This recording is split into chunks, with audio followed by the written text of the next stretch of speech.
فرزندای عبدالمطلب گفتیم 10 پسر بود 6 دختر. از بس که عمک‌های پیغمبر هستند براتون میگم خیلی کسی چنقی ضبط کنه انشاءالله.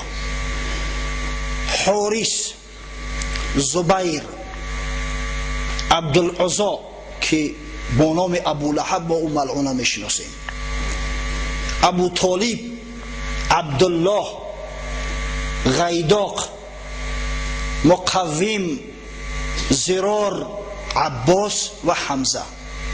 در بعضی کتابا اومده است که 2 پسر دیگر هم داشت، یکیش نامش عبدالکعبه و دیگری با نام حجل، اما قول اصح این است که عبدالکعبهش تخلصی مقوم است، کلیچکه مقوم، و حجلش تخلصی غیداق.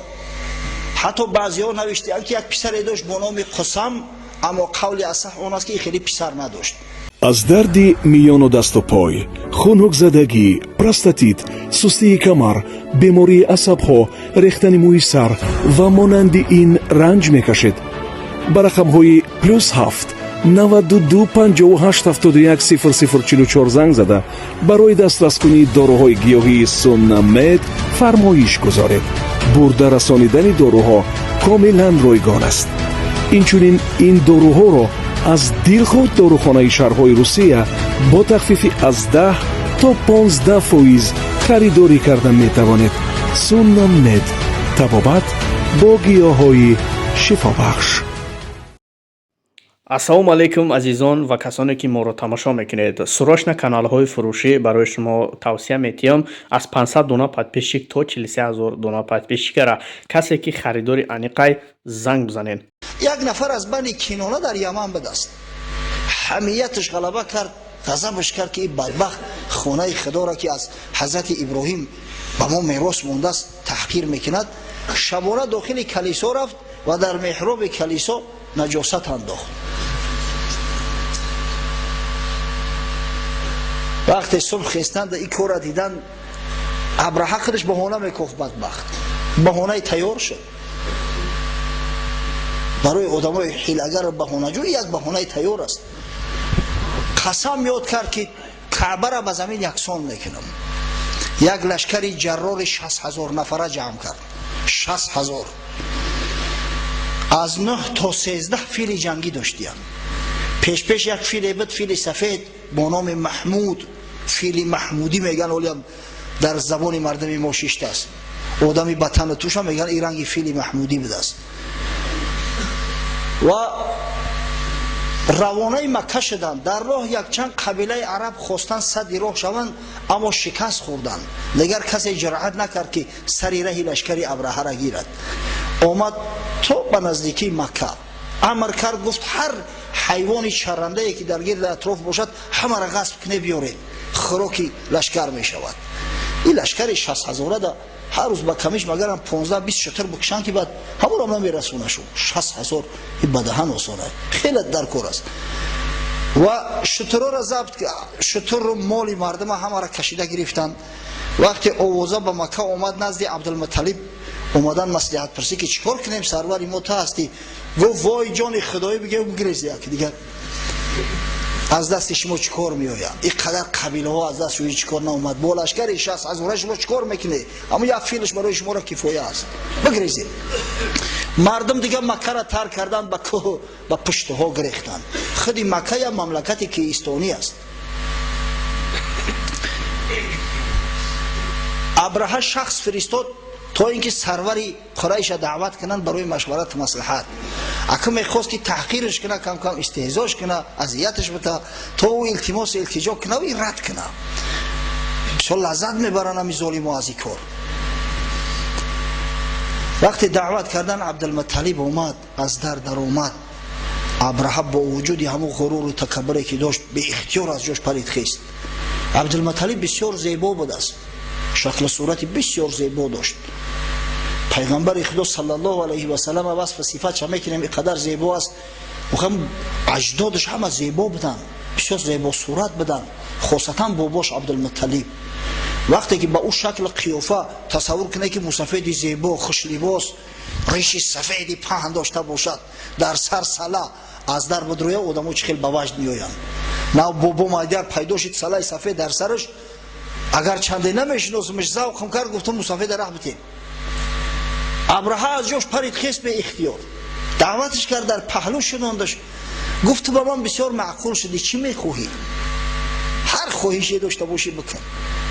عبدالمطلب گفت برادر ابرهه گفت تو 200 شتری ما را به غصب برده ای، یغما کرده ای، همون شترها با میخواهم که پس گردانده به من دهی. ابرهه گفت یا مسافر گفت راستی وقتی که وجاهت چهره ای تو را دیدم در نظرم بسیار نجیب نمودی، اما این سخنای تو تمامی همون نجابت، تمامی همون شوکت شکوه برد، همه را شست برد، تو شرم نمیداری؟ گفت من آمدم که آبروی عرب به زمین یکسان کنم، خانه خداتون را چپگردان کنم، به زیر سومی فیلا به خاک بمالم، ناموس تو از دست می روه، آبرو و عزت تو از دست می روه، تو نخوده را می لحظه یادی همون 200 شتری خدمرده تکنی.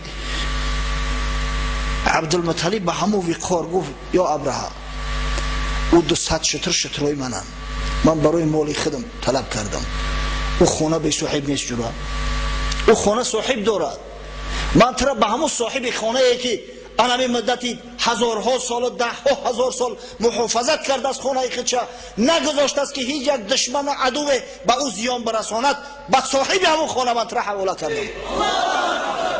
سبحان الله، این گپی اندک نیست بچو. ببینید بیت المقدس شهر پیغمبران است، مسجد اقصی را حضرت داوود علیه السلام شروع کرد و سلیمان علیه السلام به اتمام رسانید، اما دشمنای خدا مشرکا بیت المقدس 2 مراتب ضبط کردند، 2 مراتب مسجد اقصی را به خاک یکسان کردند. بار اول در زمان بختالنصر پادشاه بابل در سال 587 قبل از میلاد مسیح، بار دیگه سال 70 میلادی. اما خداوند خانه کعبه را نگذاشت، اگر چنده که در گرد مکه مشرکا زندگی میکردن، اگر چنده دیگر عبادت ابراهیمی قطع شد، اما نگذاشت حضرت خداوندی که به خانه خدا یگان آسیب زیان برسد در طول تاریخ. این گپی اندک نیست. ببینه آقای عبدالمطلب هم که از این چیز خبر داشت، میدانستن، گفت من ترا به صاحب همون خانه حواله کردم، تو میدانی به صاحب همون خانه، توکل تو به خدا، برام شترو ما بتین. گفت بتین شتروش بروه. روز دیگه گفت میبینی که شما صاحب خانه که ای خانه دفاع نکنی، او خانه از دست شکار میآید. روانه شدن. روز دیگر وقتی در بطن محصیر، بطن محصیر یک درچه است بین مزدلفه و مینا، بین مزدلفه و مینا یک دره است به نام بطن محصیر. ما هر بار که حج می رویم هنگام به همه اتوبوس برگشته اومدن مردم نشان میتونم بطن محصیر که ان همون جایی که فیل محمودی را خداوند معن کرد، ان همینجا است. در همون جا اومدن فیل در زمین شیشت، دیگر حرکت نمیکنن، هر قدر خلش میکنن میزنندش، بیچاره فیل خونسارش کردن اما حرکت نکرد. وقتی که به جانب راست یا چپ یا قفا میگردانش دودوان میروه، اما وقتی همین جانب مغرب جانب خانه کعبه که میکننش در جاش میشینه. حیران که چیکار کنیم؟ همین وقت به امر پروردگار از جانب بحر احمر، بحر سرخ، فوج پرنده های خورده که خداوند اونا را ابابیل نامیده است، در قرآن با نام ابابیل ذکر می شود، آمدن بمبردیرافشکا، هر کدامش 3 بمب داره، یکی در منقار، 2 تا دیگه در چنگال. وقتی اومدن چنان بمب باران کردن، قشون 60,000 ابرهه را که غیر از چند نفر دیگر کسی جان به سلامت نبرد، تمام لشکر در همونجا هلاک شد. سبحان الله. در سال 70 عصر 20 با اجازه دولت سعودی در همونجا کوههای ارخئولوژیک گذرانده شد. واقعا جسد و استخوان به نهایت زیادی آدمان و فیلان و اسپا را یافتند. و عجیب کار این است که مثل که گویا تیر خورده باشند استخواناشو سوراخ شده است. و همه میدونند ارخئولوژها معین کردند که این تاریخ 1,500 ساله دارد این استخوانا. و عجیب کار، اگر همون تیر هم که بزنن تیر به طریق افقی میگذرد کو، اما این عمودی به طریق عمودی سوراخ کرده گذشتگی است از بالا سری پایان. خداوند بعد 1400 سال همون نشانه های غضبش یک بار دیگه برای بنی بشر نشان داد. قوت حق بود مر بابیل را، ورنه مرغ چون کشد مر پیل را. لشکر را مرغک چند شکست، تا بدانی که این صلابت از حق است. گر تو را وسواس آید زین قبیل، رو بخوان تو سوره اصحاب فیل. این واقعه 50 به بعض روایات 55 روز قبل از تولد حضرت رسول الله صلی الله علیه و سلم به وقوع پیوست. آخرهای ماه فوریه یا اولهای ماه مارس به دست نمی زمان خود بود و خداوند دشمنای خود را به سزای عملشون رسانید.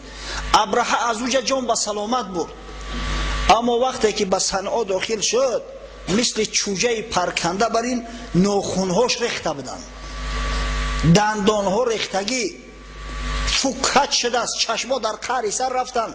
3 روز همگی در صنعا زنده ماند و بعد 3 روز سینه شکفته شد، خود به خود سینه باز شد، حتی فرزنداش دل شدیدن که چقدر کار ماند.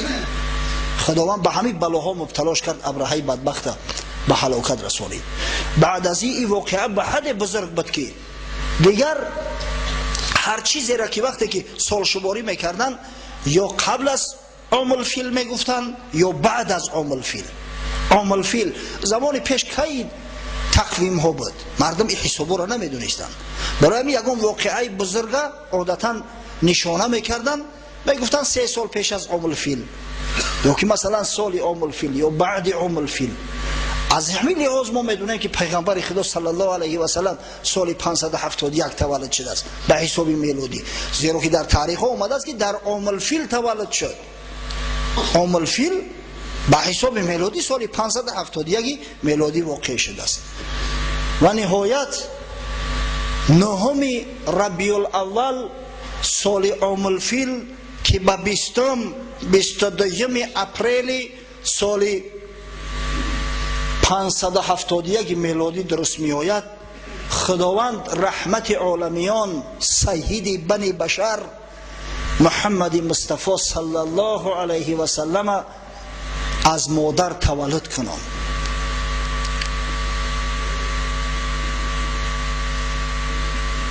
در بعضی تاریخ ها 12 هم آمده است، اما شیخ صفی الرحمن مبارک فوری در کتاب الرحیق المختوم که این کتاب جایزه اول گرفت در میان کتاب های سیره، 9 ربیع الاول ترجیح داده است. ما هم قول 9 ربیع الاول گرفتیم. در همین تاریخ پیغمبر بزرگوار ما حضرت رسول الله صلی الله علیه و سلم پا به عرصه هستی گذاشت، از مادر تولد شد. مادرش روایت میکند که وقتی فرزند تولد شد گمان کردم از شکمم یک نور برآمد که تمام افق همه را روشن و منور کرد. حتی میگه در مکه بودم خیال کردم که قصرهای شام میبینم، تا قصرهای شام همه روشن و منور شد. در کتاب‌های تاریخ آمده است، از جمله امام طبری در تاریخ معروف خود، امام بیهقی در کتاب دلایل النبوه و مفسر و معرخ بزرگ ابن کثیر در تاریخ البدایه و النهایه روایت میکنند که وقتی که پیغمبر خدا صلی الله علیه و سلم تولد شد، از ایوان زیبای کسرا 14 کنگره شکست آمد در زمین خورد.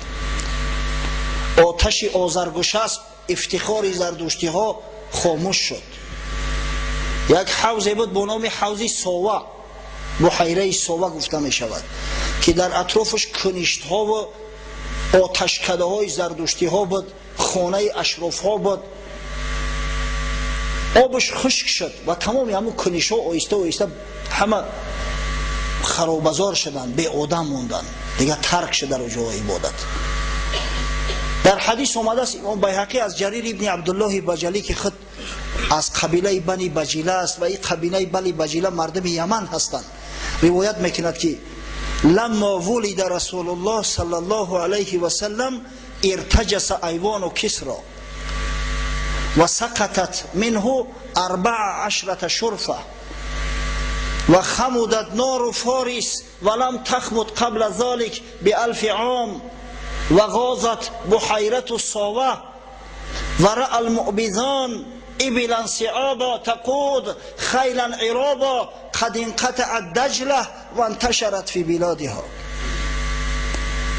یعنی که وقتی که پیغمبر خدا صلی الله علیه و سلم تولد شد، میگوید جریر ابن عبدالله بجلی 14 کنگره قصر کسرای اول نوشیروان در زمین زد و آتش آذرگش است که 1000 سال پادشاه های عجم نگذاشته بودند همون را خاموش شود، خاموش شد و حوض ساوه خشک گشت و معبد معبدان سردار زردشتی ها خواب میبیند که یک قشون بزرگ پیش یک شتری قویال از قفا اسبهای جنگی دریای دجله را گذاشتند، در ملک فارس منتشر شدند. حکیم فردوسی همه حدیثه به نظم کشیده است، همه واقعه حدیثه. ببینه فردوسی را در مکتب بسیار میگن بزرگیش نمیدونیم. چرا؟ زیرا از فردوسی غیر جنگ رستم با دیوی سفید و جنگ رستم با اشکبوس دیگه یگون خود نمیدونه. چرا بدونه موقع در همین ادبیات فقط همین را بنویسن؟ اگر به شرطی که واقعا او تاریخ هایی که فردوسی آورده است، او واقعه هایی که فردوسی بیان کرده است اگر در کتابا نوشته میشه، باور کنید دیگه معلم ها شکایت نمیکردن از طلبه ها که درس تیار نمیکنن. جنگ رستم با دیوی سفید هیچ که از یاد نمیکنه، یا جنگ رستم با اشکبوسا، اما قصه ولادت رسول الله صلی الله علیه و سلم همه مسلمان از یاد میکنن. افسوس که نمیکنن، شکایت میکنن. جوانای ما سعدی را نمیدونن. آخه سعدی را تو یک دو نعتایی که در وصف پیغمبر گفته است بگیره در کتاباتو چاپ کنه و نگاه کنه که جوانا چه خیلی حفظشو میکنن. از برای خدا انا برای آن که باز یک بار دیگر شما را به فردوسی بزرگ که حکیم فردوسی گفته می شود آشنا کنم، از شاهنامش قصه تولد حضرت رسول الله صلی الله علیه و سلم بیان میکنم. چنان دید کسری شب می بخواب که در شب در آمد یک آفتاب، جهان قاف تا قاف پر از نور کرد، به هر جا که بود ماتم سور کرد. کسری نوشیروان در خواب دید. تاریخ بدونه کسری یک نوشیروان است. پادشاه و شاهنشاه در ایران کسری میگفتند در دولت ساسانیا. برای همین خسرو یکش نوشیروان است، کسری دو یا خسرو دوش پرویز است و امثال همینا. چرا این سخن میگم؟ در یک معرکه یک دوملو با دعوای دوملوگی را میکنه، بین کسری و بین نوشیروان فرق نمیمونه.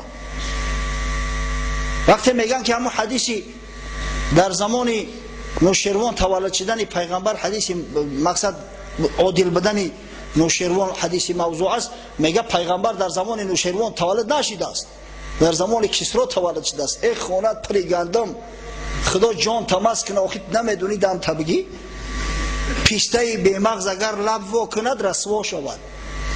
آخه همون نوشیروان کسری یگای ترا چی و در معرکه عالمه و دانشمندا زبان کشودن چی؟ یک پند زیمم حضرت زبونیسا میگه آور برونز گوشت این پنبه های غفلت، در درس نکته سنجان در کام کش زبان رو. وقتی دیدی عالمای بزرگ هستن بهترش خاموش بیست گوش کن، خطا شرمنده نکن. برای همین بدونه همون کسری که در اینجا سخن بره همون نوشیروان است، نوشیروان عادلی که میگن. کسری یک است پادشاه ایران که 47-48 سال پادشاهی کردگیه. وقتی حضرت رسول الله صلی الله علیه و سلم تولد شد، سال 40 حکمرانی کسری نوشیروان بود. 8 سال دیگه بعد این زندگی کرده، بعد از دنیا رفت. چنان دید کسری شب می بخواب که در شب برآمد یک آفتاب، جهان قاف تا قاف پر از نور کرد، به هر جا که بود ماتم سور کرد، به هر جا که بد نور نزدیک راند، جز ایوان کسری که تاریک ماند. نوشیروان خواب دید که نیم شب آفتاب تابان طلوع کرد، تمام دنیا را روشن منور کرد، همه جا شادی و خرسندی و فرح شد، مگر قصر پادشاه های عجم، مگر قصر سلاطین ساسانی که در همون ظلمت، در همون تاریکی باقی بود. بجز تانگه از خواب شه نیمه شب، به کس بر از این راز نکشاد لب. شاه تلخش کفید، شبانه پرید از خواب خیست، از بس که نیمی شب بود دیگه کسی را خلل نرسون، آوازه نشود گفته. چو برقع برافکند از چهر مهر، بفرو خواند بر خیش بوزرج مهر. وقتی که آفتاب نمودار شد، روز شد، اون مردم نماز بامداد نمیخوندن و صبح صادق بخیزه نخواب، تا همون بلند شدن آفتاب خواب میکردن. بوزرج مهری وزیر دعوت کرد. چو بوزرج مهر گوش کرد این سخن، نگه کرد این خواب سر تا ببون. پس آنگه چنین گفت بوزرج مهر، که ای رای تو برتر از ماه و مهر. از این روز پس تا 40 سال بیش، نهد مردی از تازیان پای پیش. بوزرج مهر وزیرش بود، بسیار دانشمند بود، بسیار آدم خیرتمند بود است، یک کاری به معنی کرده است. همین نردی بازی را همون اختراع کردگی های که امروز این همین جوانای ما ابله شدیان، نه تعلیم، نه درس، نه کار و بار زندگی، بعضیش روز تا شما میشینن نردی میزنه، همه همین کثافتی همون بوزرج مهر است. نردی بازی نکنه بچه ها. در یک مسجد اومده، در یک گوشش نرد موندگی، ای جوانا مرگو چکار میکنه این نرده؟ میگه وقتی خالی بوده کم کم بازی میکنیم. آقا پیغمبر خدا صلی الله علیه و سلم گفته است من لعب بنرد شیر فقط سبق یده بلحم الخنزیر و دمه. هر کسی که نردی بازی میکنه دستی خودش در خون و در گوشت خوک آلوده کرده است. از برای خدا شما نخون نردی را در مسجد بیاره. هر کسی نردی باز است در یاد تو بگیره که سخن پیغمبر است. نردی با پول است، بے پول است، درست نیست بازیش، حرام ایده کنه. وقتی میگه بوزرج مهر گوش کرد سخن نوشیروان، گفت شاها از این چیز ما با خبر میدونیم. 40 سال بعد از همین واقعه، بعد از خوابی تو، یک مرد از میان عرب ها پا پیش میگذارد، میگه من پیغمبر هستم، فرستاده خدا هستم، نگوید سخن جز همه راستی، بپیچد زهر کجی و کاستی. نشانش چی است؟ امین است، راست قول است. به هم برزند دین زردوشت را، به محچن نماید سرانگوشت را. بدنی مگردد زی انگشتی او، به مردی نبیند کسی پشتی او. دین زردوشت خانمانش ایسرش و سبیل بمونه. بعدا اگر چند بعضی بیبصرها، بعضی عاقی پدرها کوشش میکنن که ایرا احیا کنن، در میان مردم پهن کنن، اما خدای بزرگ نمیگذارشو، نمیگذارشو. هو الذي ارسل رسوله بالهدى ودين الحق ليظهره على دين كله ولو كره الكافرون. او خدای بزرگی هست که پیغمبر محبوب شه با دین حق فرستاد تا اینکه تمام دینهای باطله، تمام عقاید باطله را ریشه‌کن کند. اگر چند کافرها ایرا نمیخواهند. یریدون لیطفئوا نور الله بافواههم والله متم نوره ولو کره المشرکون. میخواهند که نوری را که خدای تعالی منور کرده است پوف کنن، خاموش کنن، هرگز نمیتونن. ریش روحای خودشون میسوزه، زیرا خداوند متیم نورش است، محافظت کننده این دین، حافظ این دین، حافظ این پیغمبر خداوند متعال است. اگر چنده که مشرکا ایرا نمیخواهند، مشرکا سعی تلاش میکنند. به هم برزند دین زردوشت را، به محچن نماید سرانگشت را. بدنی مگردد زی انگشتی او، به مردی نبیند کسی پشتی او. یهود و نصارا نماند بجای، درآرد همه دین پیشین ز پای. به تخت سپایه برآید بلند، دهد مر جهان را به گفتار پند. یکی از صفات حمیده پیغمبر بزرگ آن است که بالای تخت جبابیره و متکبره نمیشینه، کرسی و منصب طلب ندارد. در بالای تخت سپایه، در بالای منبر برای دعوت بنی بشر میبراید، برای پند نصیحتی بنی بشر بالا می شود. جهان زو شود قرن تا قرن شاد، جزیوان کسرا جزیوان شه کامبر آید به باد. تمام دنیا همه شاد و خرسند می شوند، همه راضی هستند، مگر ایوان پادشاه که دود از دیمارش می رود، مگر خانواده پادشاه های ساسانی که نیست اندر جهان گمنام می شوند و می روند. چو بشنید کسری ز بوزرج مهر، از این سان بگردیدش از رنگ چهر. همه روز با درد غم با جفت، ز اندیشه چون شب در آمد بخفت. وقتی خیلی میگن تلخت نمی کفه، دیگه طعام در نظرش زهر شد، بیچاره تمام روز به غم و اندوه مبتلا.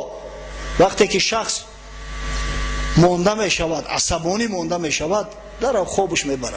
از بیمدار مانده شوی جسمانی دیده بیمدار مانده شوی روحانی وزن‌تر است. از همین خاطر در اول شب سر شما خوابش بود. چنان شد که از شب گذشته 3 پاس، یک آواز آمد چنان پرهراس. تو گویی جهان سر به سر گشت پست، پس آنگه یکی گفت کیوان شکست. نیمی شب میگه که غلغله شد قریب صبح. خیلی با صبح صادقش میگیم، در تاریخ صبح صادق اومده است، فردوسی ابتدای صبحش گفته است. چنان ترقص شد که پادشاه از خواب پرید خیست، پرسید چی گپ است؟ گفتن شاه ایوانت شکست. او ایوان زیبایی که افتخاری تو بود 14 کنگرش آمد در زمین زد. با بوزرج مهرانگه آواز کرد، زیتاقی شکسته گپ آغاز کرد. چه آن دید دانا همان در زمان، چنین گفت که ای شاه نوشیروان. چنان دان که ایوانت آواز داد، که آن ماه پیکر ز مادر بیزاد. وقتی که بوزرجمهر با صدا کرد که ایش چی گپ بوده که قسمم شکست، چی گپ شد؟ گفت که بفهم که مادرش تولدش کرد، از مادر تولد شد. همکنون سواری رسد باده اسب، که برباد شد کاری آزرگش اسب. حاضی گفت سراسیمه میان خبرت بکنن که آزرگش اسب هم ای سرد و سبیل ماند، آتش آزرگش اسب هم خاموش شد. در این بد که آمد سواری چه گرد، که آزرگش اسب این زمان گشت سرد. همین لحظه بود که خبرش کردن که شاه هر قدر کوشش کردیم علاوه مرد، دیگه نگهش داشته نتونستیم. پس این سخن شاه دیر نزیست، بمرد و جهان برو برگریست. پس از شه به 1 ماه بوزرج مهر، بمرد و بپوشید در خاک چهر. اگه تصور کنه که همین شعر حکیم فردوسی را در کتاب‌های ادبیات چاپ کنن، انتشار بتن، مگر حفظش نمیکنن. من باور ندارم که جوان مسلمان باشد که این را حفظ نکنه، همه حفظ میکنن. افسوس از کی بنالیم که هر چیزی هست از خود ما به ما میزنه. گفت تازه کی نالیم که از ماست که بر ماست. و این بود تولد حضرت رسول الله صلی الله علیه و سلم که خداوند متعال به تمام جهانیان بشارت تولد حبیبش محمد صلی الله علیه و سلم ابلاغ ارسال نمود. متاسفانه وقت تمام شد. انشاءالله هفته آینده از زمان تولد حضرت صلی الله علیه و سلم صحبت شروع کرده و ادامه میدهیم. ربنا افتح بیننا و بین قومنا بالحق و انت خیر الفاتحین. ربنا آتنا فی الدنیا حسنه و فی الاخره حسنه و قنا عذاب النار برحمتك یا ارحم الراحمین. نعت از اوصاف حمیده رسول الله صلی الله علیه و سلم انشاءالله برای ما و شما تلاوت میکنم. خب در حق بعضی برادرها دعا میکنیم.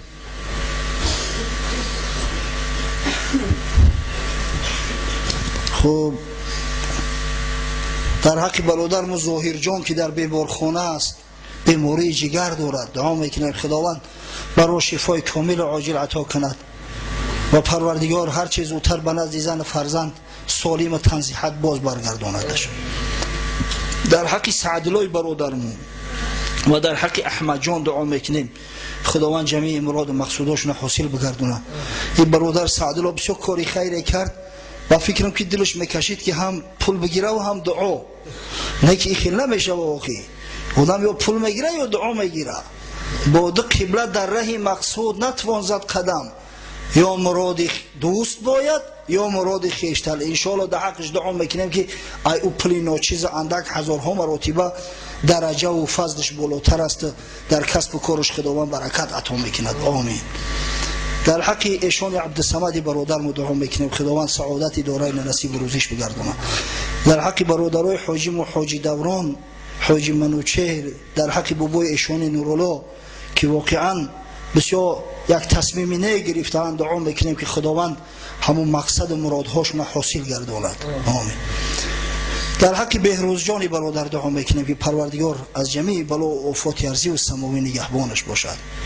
یک برادر با نام فرهاد جان خیر کرده است، دعا میکنیم که خداوند خیر احسانات چه قبول و مقبول گرداند و همچنین صدقه جاریه در نامه اعمالش ثبت بسازد. در حق برادر عبدالله، اصلا من نام این برادر خودم عوض کردم، حالی خودش شاید ندونه، انشالله که میفهمه. دعا میکنیم که پروردگار در کسب و کارش برکت عطا کنه، زیرا همون نامش نام او قدر مناسب و موافق نبود. انشالله نامش عبدالله حجت به دیگر کردن حجتاش نیست، من شخصا عبداللهش میگم دیگر. خداوند جمیع مراد و مقصوداش حاصل گردوند و بعضی مشکلاتی که به سرش اومده است خداوند رفع بسازد. یک برادر میگه که به یک مصیبت بسیار سخت غلطیدیم، قرضدار هستیم، پدپرسین قرض گرفته بوده است. ای کدوم یک حاجی اینا به همین حالت رسیدیم که حاجی پدپرسین قرض میده. ای یک حولی را به فروش ماندگی بدین، دعا طلب هستند که خداوند زودتر مرادشون حاصل گردونه که قرضاشون عطا کنن و پدرش کسل دل شده به دست مادرش هر روز گریه میکرده است. پروردگار و مشکل کشای بنده ها تو هستی، خدایا خداوند رحمت مغفرت کن. اولا همه حاجیای ما و مسلمانای ما را که پدپرسین قرض میتن خداوند هدایت شو که از این کاری حرام دست بردار گردن. بعدا پروردگار و مشکلات این برادر را رفع گردان و پدر شفای کامل و عاجل عطا کن و خداوند صاحب خانه و در نو گردان شو و جمیع مراد و مقصوداشون حاصل گردان. آمین. مکتوبا را بسیار درازی بد می نویسه، خیلی دراز ننویسه بچو که خوندش نمیشه. در آخر دعای دست جمعی میکنیم که انشالله.